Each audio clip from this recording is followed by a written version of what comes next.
It's like we can't hear you at all. Then we'll. Cool. Are we live? We're doing it? Okay. Hello. Welcome. My name is Curtis Cummings, and you've joined us for the New Orleans Game Developers Meetup. It is currently the month of April. April, It's yes, definitely that's April. correct. It's some day in April. I don't know. Time's fake, and we don't worry about the exact date, but it's the third Thursday. And if you've never been here before, welcome. We're the New Orleans Game Developers Group. We have a monthly meetup every month on the third Thursday of the month. We also have a weekly hack night on Tuesday nights at 7 p.m. and show and tell here at the Sea Cave Arcade, 7:30 p.m. on Wednesday nights. So come to all of our events. They're a real hoot and a holler. We're here live from New Orleans in the Bywater at Sea Cave Arcade. So we have a few things to go through before I introduce our handsome guest right here. First of all, I want to announce a light announcement for the upcoming Indie Cab Game Jam. I believe it is peach flavored this go around. We don't want to risk moving the camera and ruining everything of our setup. There's an indie cabinet right here in the arcade, and any games that get made for the Game Jam can and will be placed on this cabinet. So if you want to make a game that's accessible to the masses through this arcade cabinet in this lovely Bywater gym, go ahead and sign up for the Peach Game Jam. There will be more details eventually, but I don't have them right now. Another announcement is that we're starting to take donations. One of our goals as an organization, other than having this meetup and game jams and other events for the community, is we want to have some communal hardware that can be accessed by anyone who may need it. So to that end, we're accepting donations for computers, computer components, accessories like monitors, keyboards, the whole 9 yards. We recently got a generous donation from an Exile Entertainment here in New Orleans on Oak Street. So thank you to them for a whole bunch of crap that we need to sort through and organize and figure out what we're going to use. But it'll really help everyone out in the community, and like when we have game jams in person, we'll be able to lend these pieces of hardware out to people in the community who may not have their own stuff. So it's really cool. And if you have anything that's just sitting around in a corner, we'll take it. We'll give you a receipt for a tax-deductible donation, and we'll make a good use of it, we promise. I think that was everything that we needed to announce. Yeah, I think that is. So, without further ado, I'd like to introduce our guest for the month, Mr. Dan Clifton. Dan, how are you doing today? I'm good. Thank you, Curtis. I appreciate that. How are you doing? I'm doing. Well, I'm still alive, so there's that. You're still hanging in there. Yeah, I'm still hanging in. We haven't kicked the bucket quite yet. So it's very optimistic. Mr. Dan, you have a company, I believe. I do have a company. Yeah, it's like top left corner. It's top right corner. That's right. Although we do have bottom left corner. Bottom left corner does a lot of other things we can't talk about. All right. There's top right corner and then there's bottom left. And what is this company top right corner do? Top right corner is a company that I've had for quite some time, and we make games here in New Orleans.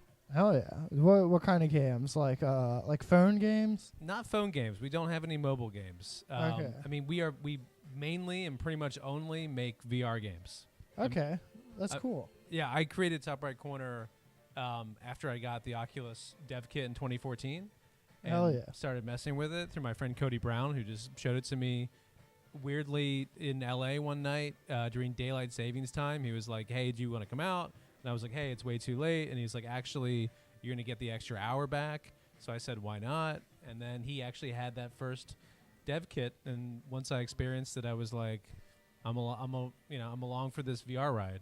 Yeah, and VR. That's kind of how it all started. Especially even for me, like back when I got a DK2, it really is like a very transformative moment. The first time you put on the headset, and you're like, "Holy shit, this is like real," but it's not real.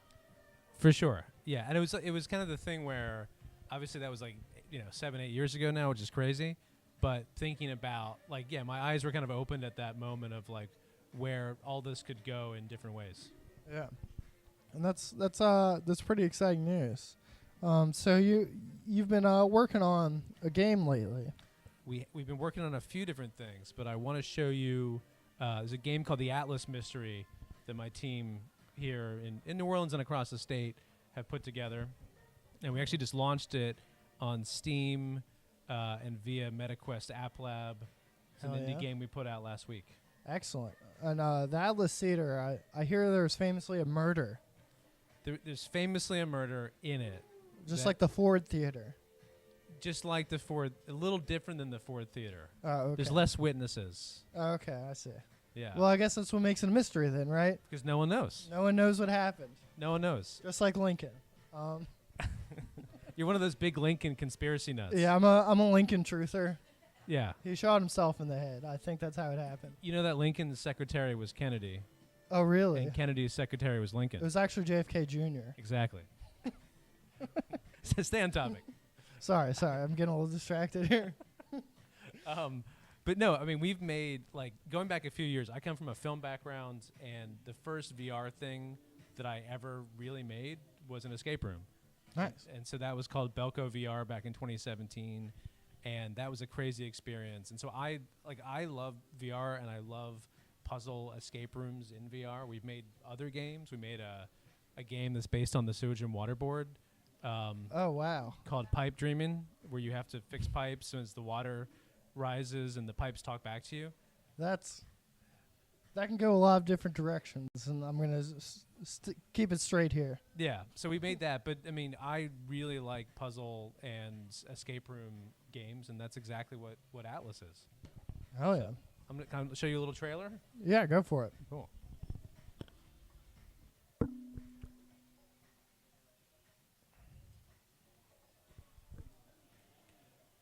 So yeah, the Atlas Mystery takes place in the Atlas Theater.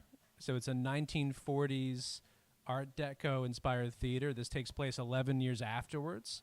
So there was this murder of the theater's owner, and so you start and you play as sort of a new employee.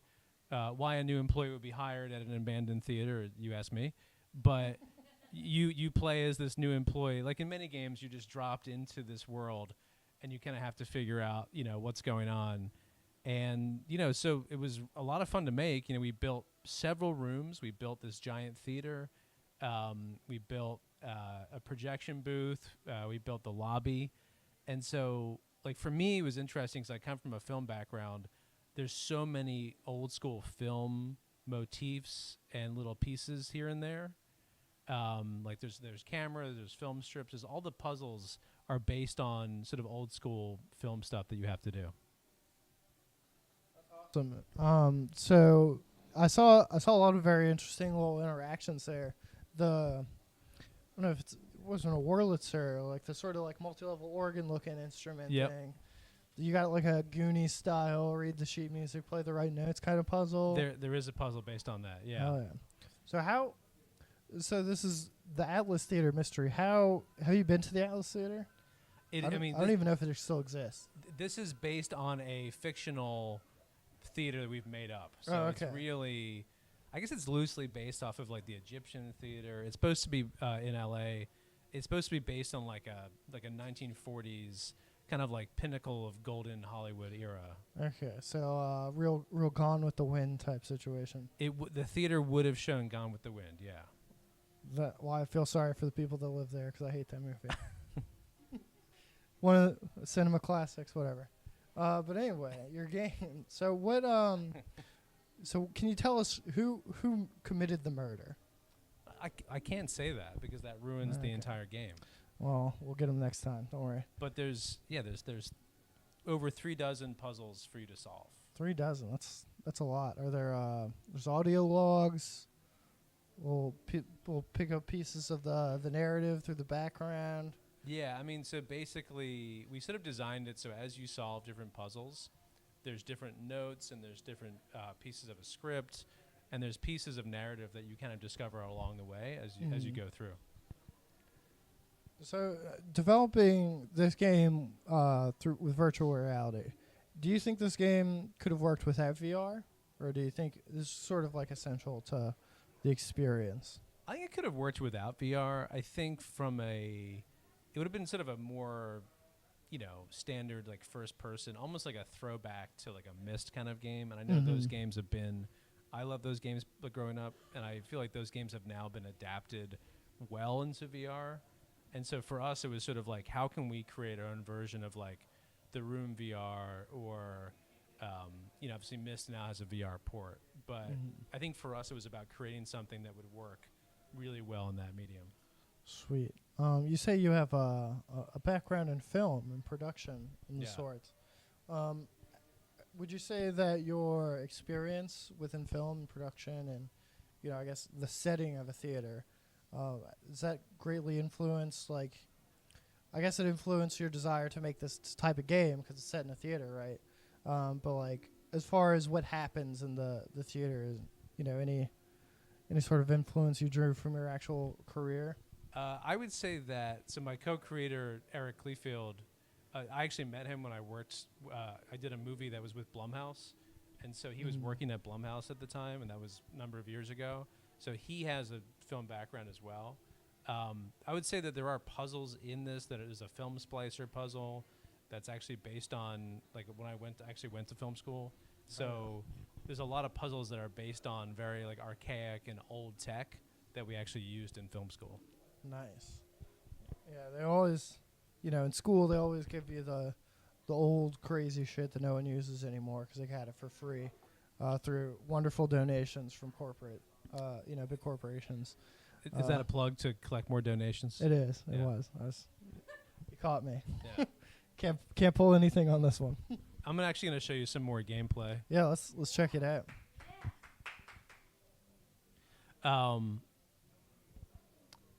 So you got App Lab, you got Steam, you got Viveport.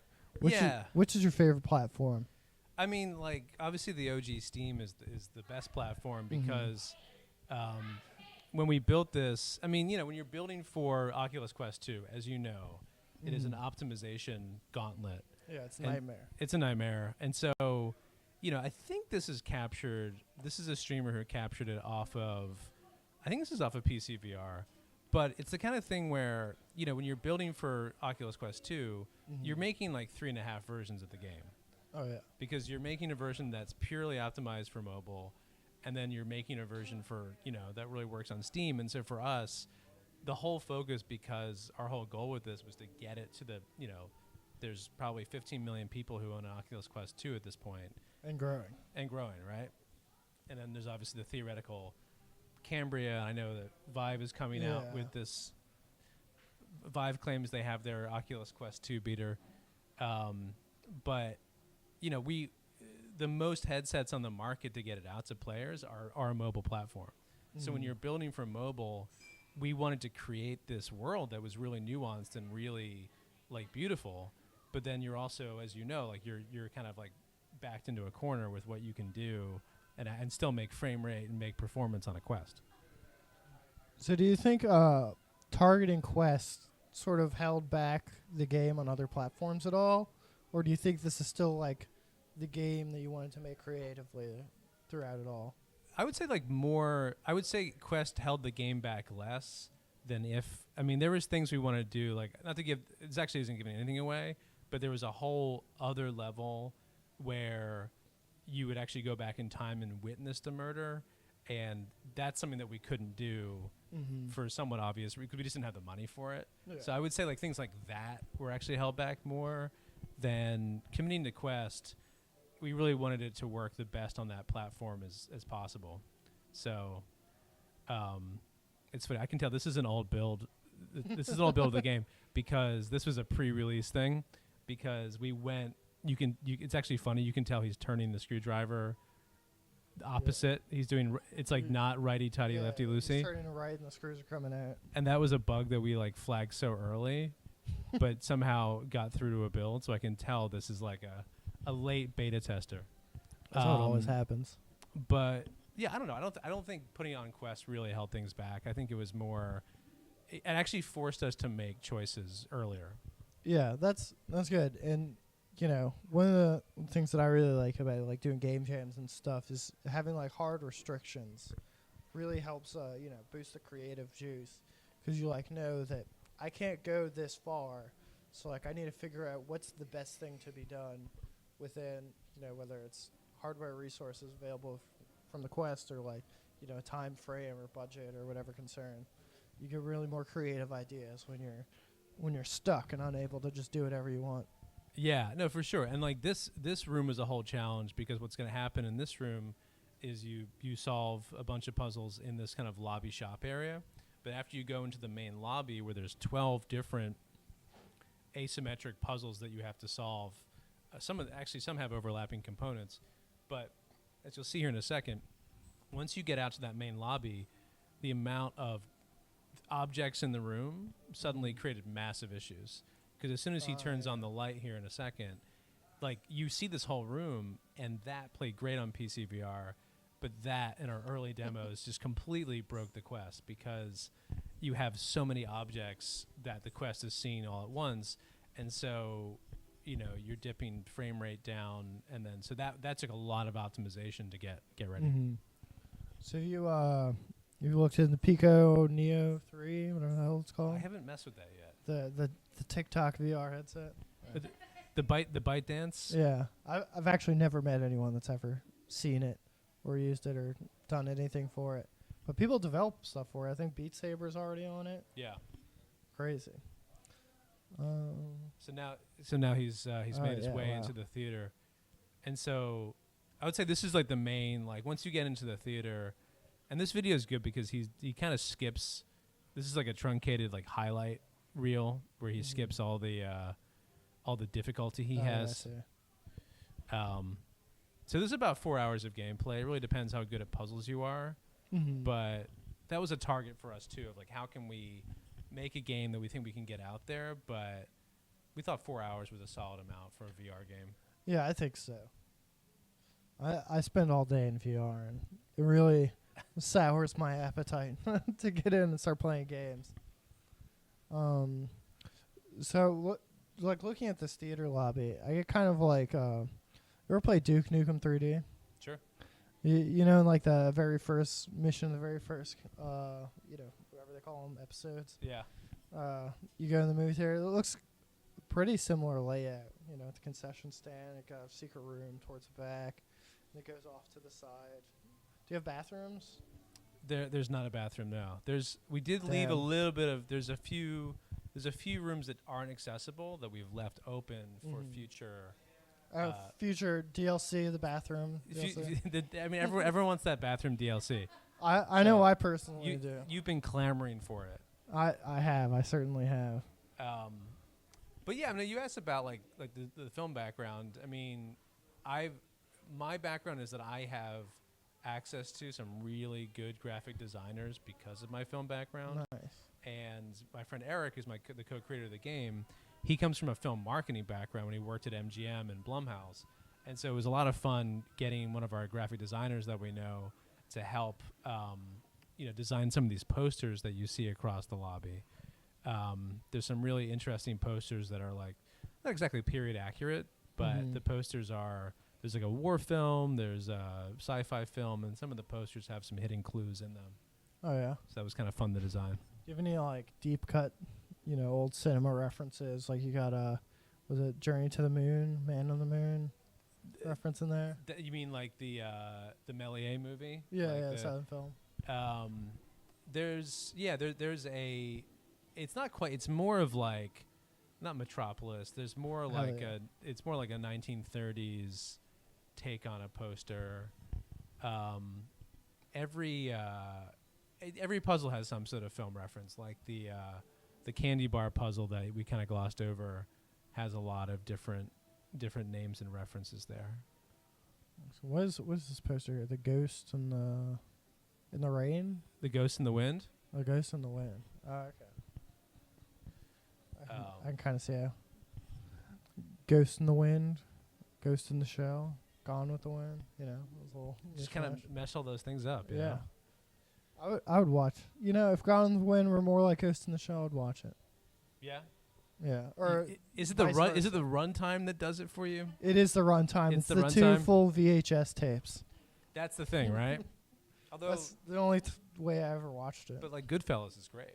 Oh, Goodfellas. Yeah. I mean, Titanic's 2 VHS tapes. And I won't besmirch the great name of James Cameron. Do you still remember? Because I feel like you're probably of that generation, of my generation, where we remember exactly where the VHS tape turned over. No, I'm a child. A child with a full beard. No, I don't remember that kind of thing. You're not of that era. I know where you change the CDs in Metal Gear Solid in every Final Fantasy game. Okay, so you're. I I just know exactly where you sit now. I allocated the space to a different, category of media. Yeah. But I don't think I've ever stayed awake through the entirety of Gone with Wind. I can't stop hating on that movie. It's, classic.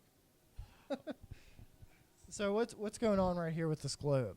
Yeah, so the globe is sort of a centerpiece. The globe is the final puzzle that you need to solve before you go up in this elevator. And so there's a lot of this playthrough is kind of truncated because he's kind of hiding the solutions to these puzzles. But the globe, you basically have to rotate it around and you have to line up a bunch of different plates.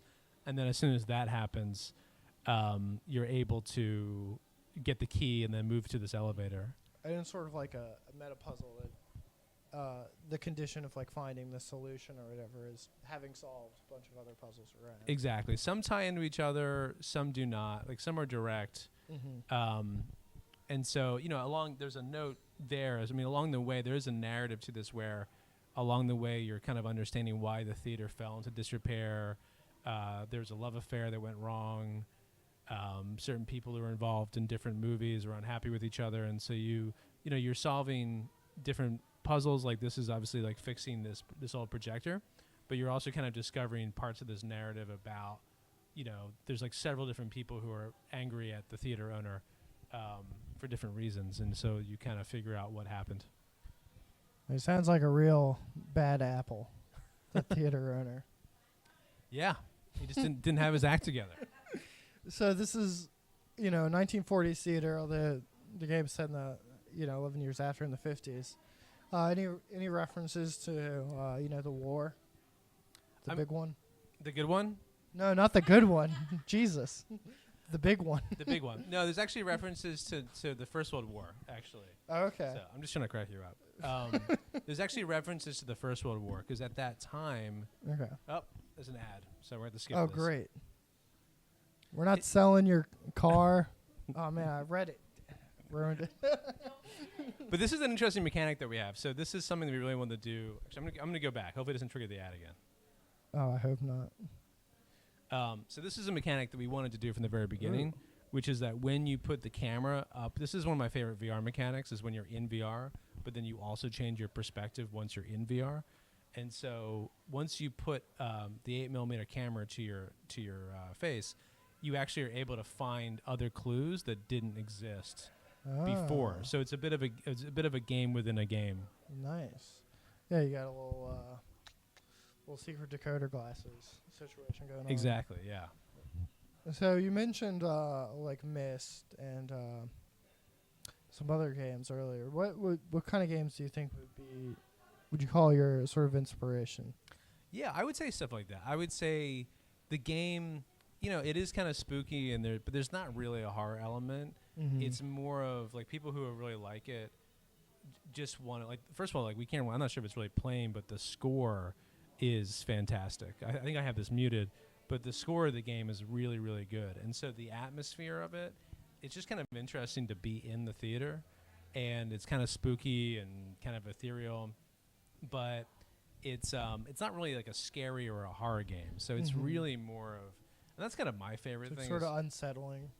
Yeah, it's unsettling. You're kind of wondering, like, is there anyone sort of creeping around you in this abandoned space? But it's more like, I like those kind of games where you're just in a space and it feels as though there's a presence there. You can almost feel that it's lived in, or it used to be, but it's not. It's not really. Have you heard of the recent like trend or meme? I don't know what you call it. About like liminal spaces. No. So a liminal space is sort of like a hallway. It's a space you navigate in between destinations. So there's real popular like Gary's Mod rooms where it's called the back rooms. Okay. It's like a huge map of just liminal spaces. Although it's really, you can't have a specifically designed liminal space because that you're designing a space to be and not a space between spaces to be. So that's So you're saying worry like about the that. property of the space is its transitive nature of Exactly. people moving between that space. Exactly. So you have sort of like, if you think of like, if you go to, what's the mall? Esplanade Mall in Kenner. Okay. Completely empty. Like the whole mall is essentially a liminal space because it itself is like in a transitionary period. As a whole, it used to be this big, bustling, metropolis with all these different stores and stuff. And now it's the future place for Kenner City Hall or whatever they're going Right. to do with it. So not it's- physically a space that people move between, like not like an actual bridge. Well, yeah, that's like the definition of liminal space is just like essentially like a hallway or something. But the space itself becomes liminal because it itself is in a transitionary period. I understand. So like this theater used to be like a big bustling popular movie theater, correct. but now it's transitioning to something different. right. But one could say that the energy of the people that resided and moved through it Yeah. may still preside within this space. Yeah. I'm You into didn't prep me this, for any of the metaphysical questions at all. sorry, it's just, I've had a few drinks and now I'm just talking off the top of my head. Yeah. Like it's kind of weird sometimes. That's okay. Let's just roll with it. Well, we have a very huge, adoring audience in person here. Does anyone have any questions? Yeah, I got questions. All right, what's your what's some question there, questions? Ben? So, were there any takeaways from your previous game, that you really applied those lessons to this one? Wait, hold on a second. Let me give you the microphone. Hi. Were there any takeaways from your previous game that you applied to this one? Any lessons you learned? Yeah, I mean, I think for puzzles, it's no matter what, people are always going to go through them and try and break them or inadvertently break them in ways that you'd never suspect. So it's and even in Hotfix 3, which is going to be patched tomorrow, there's certain things where until you really run a volume of several 100 or 1,000 people through a game, there's just things that you just don't know. And I think it's when you're designing the puzzles, some of them are self-contained and they're siloed, but the real fun is when there's different pieces of puzzles that depend and interact with other pieces, and just having that balance. Because if you have too many of those, people are going to be really confused and annoyed. And so I think that was the main takeaway from Belko was you want to have enough so that people can't just go from one to the next and just solve them. So I think that was the main takeaway. That's awesome. I also noticed you have a ton of unique interactions, like hand interactions. I saw at some point somebody was scooping popcorn. Yeah. Has it been? Do you have a favorite one? And then have any of them been particularly difficult to implement? Yeah, I feel as though what's interesting, and this is some of the stuff that we're updating as we kind of go through the game, is this ad again. Ooh, what is this? I feel like I chose a. What is this game? This is not our game. I like it though. That's gonna happen every 3 to 5 minutes. We're just gonna have a little preview there. I think to the interactions point, one thing that we did that I want to improve on is, here's your organ game. So actually, fun fact: the solution to the organ plays notes that are like the core 7 notes of the theme. So we actually had the composer be part of this puzzle. It's very Goonies. It's Goonies adjacent. But yeah, I mean, my regret with the game that we're doing a little more now is that some of the interactions are only based on solving puzzles, and we have a bunch of red herrings. There's a red herring sledgehammer that you find, and that's pretty fun, but it doesn't actually contribute to the puzzles. And so I do think that we're going to try to make some changes in that respect. And then I got one last question, then I'll hand it back. So what did you use to build the game? What engine did you go with? Any off-the-shelf tools you used? Any stuff you brought from your previous games? Yeah, so I think we built this in Unity. It was always going to be Unity, and big reveals here, Curtis. This is here's your liminal space. This is very.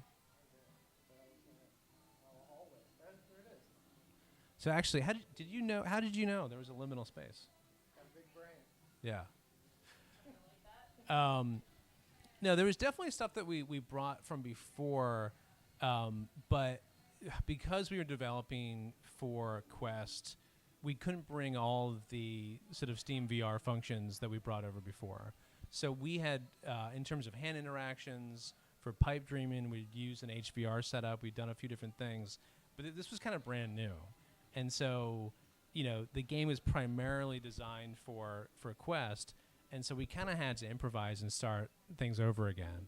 I think in terms of designing it in Unity, we wanted something that would work out of the box very simply, and because we knew we had to compress it to work on Quest, which is basically a phone strapped to your head, we were pretty limited in that regard. So as we expand the game, we might bring in more interactions, but we wanted to keep it as stripped down as possible. Did you end up using VRTK? Yeah, we did on this, yeah. Yeah, okay. Awesome.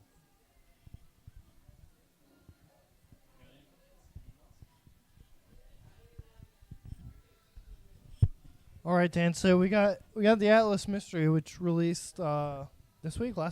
Last Wednesday. Last Wednesday. Yeah.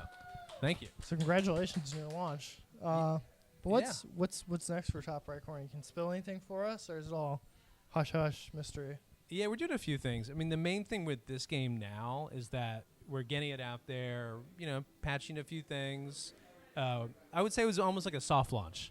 Mm-hmm. So we did our soft launch, and people are really enjoying it. If you want, because it's not a lot of escape rooms on the different platforms, and I feel like early in VR's history, escape rooms were a big part of like early VR, and I feel like everything on like the App Store now and the main Quest store, like there's so many shooters. There's a lot of like fun platform games and other stuff, but we're just trying to make this and keep kind of working on it and keep developing it.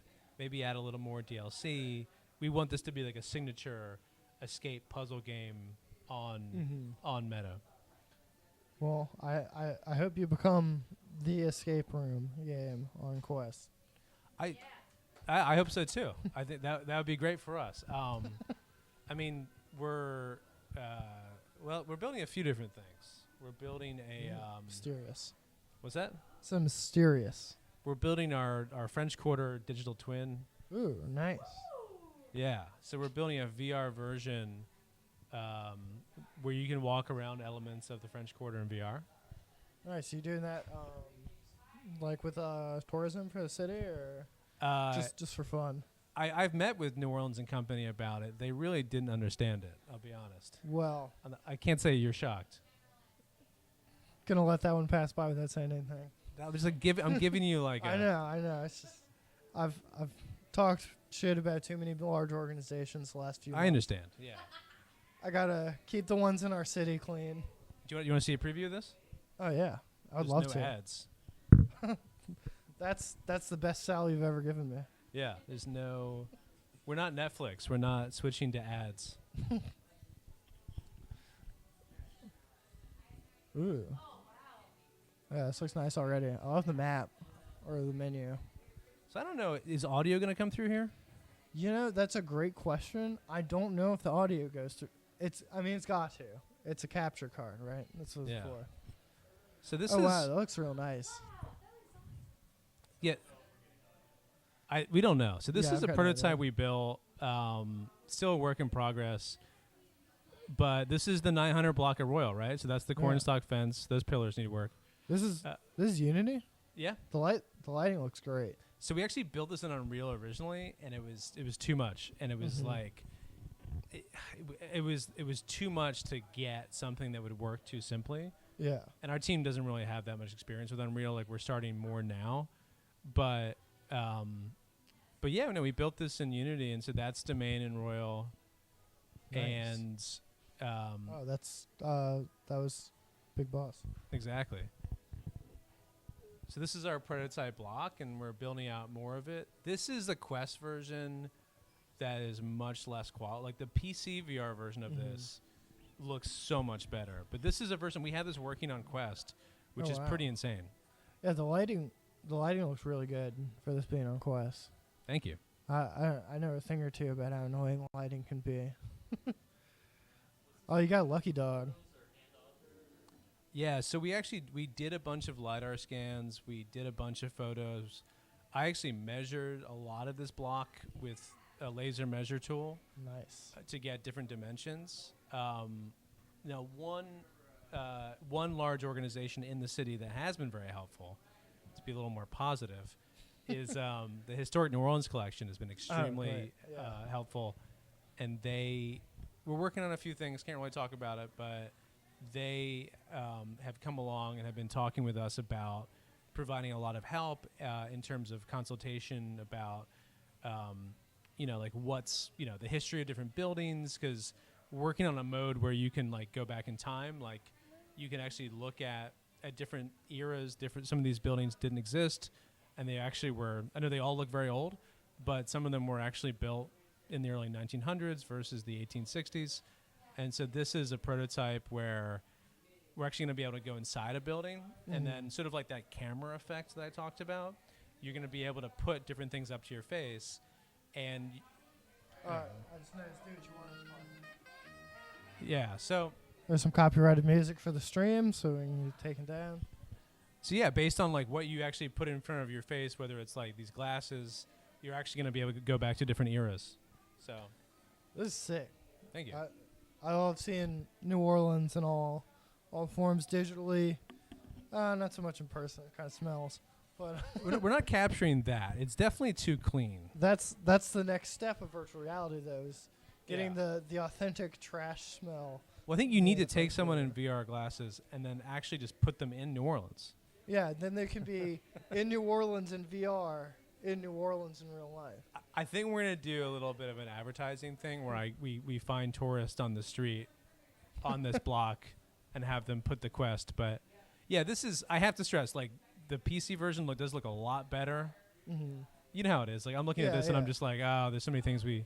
Yeah, I mean, you look at it and you go, oh, well, I've seen what this looks like on a 3090 or whatever. Exactly. But this is our Quest version. Yeah. So I feel like for Quest, it looks pretty good. Yeah, for Quest, it does look pretty good. It looks great. It seems like a very large area and like very well lit. Yeah, it's a huge block. I kind of want to show you the night version is even cooler. Ooh, I'm intrigued. I don't know if I have that. But yeah, no, we're working on this. We're working on a few different things. But we want, I can't wait. We're in talks to have our version of this, which is going to be like a gamified scavenger hunt, and have this actually premiere on a new headset. Oh, a new headset. Yeah. So. No specific one, just a new one. No, new one. Okay. Not the Pico 3. What about the Pico 4? Not the Pico 4. Well, damn. I thought I'd get him with that one. Yeah. So, yeah, that's all. So, where can people find more about Top Right Corner and everything going on with you? Yeah, we have a website. It hasn't been updated in forever. That's how websites go. No one goes to websites anymore. I know. I mean, you can follow me on Twitter. I don't know. You can. I'm on the Discord. You can hit me up. Yeah. His name's Dan Clifton. What's your Twitter? The Dan Clifton. It's pretty pretentious, but you know. The or D? The. Yeah. Okay. Well, that's great because my new email address is and my name Curtis Cummings. That's pretty good. So it's kind of similar. Yeah. Except instead of the, it's me. But yeah, no, we've been remote for pretty much all of COVID, and now we're getting an office space and expanding and doing some other stuff. Where's your office going to be? We have two candidates that we're going through. So yeah, I can't disclose, but it's gonna be cool. Classic two-party system, the death of democracy. Well, we had 3. Okay, well, you gotta throw the. I won't name anything. Anyway. I'm just gonna let you just go on. Yeah, it's okay. But I'll no, get a stencil we have a one. few different projects. We did a project with UNO. We built this chemistry lab for UNO. Hell yeah. So we have a few different things. Like we do, we've done the fast start stuff in the past. Mhm. That's actually how we met. Yeah, yeah. So,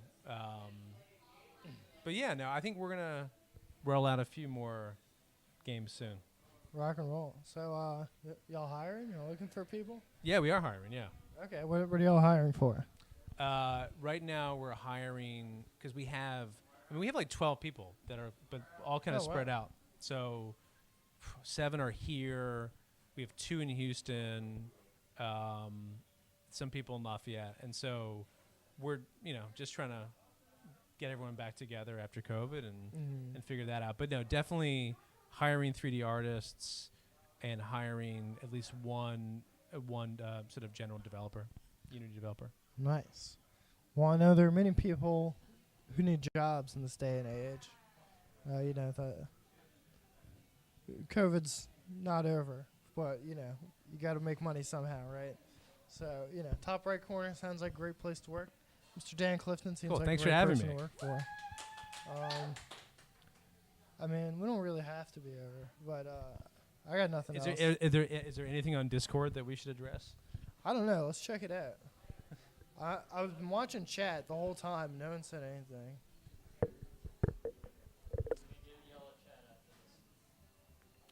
Okay, well, if you have a burning question for Mr. Dan Clifton and you haven't asked it, then it must not have been that burning or important. And shame on you. There's always a way to find him and contact him. I'll show you one more thing. Yeah. Oh, is this a secret thing? Oh, wait, here. the knife version. Here, wait. I gotta come. It's coming back. It's Yeah, back. there it is. Oh, hell yeah, the night. Oh, yeah, that looks nice.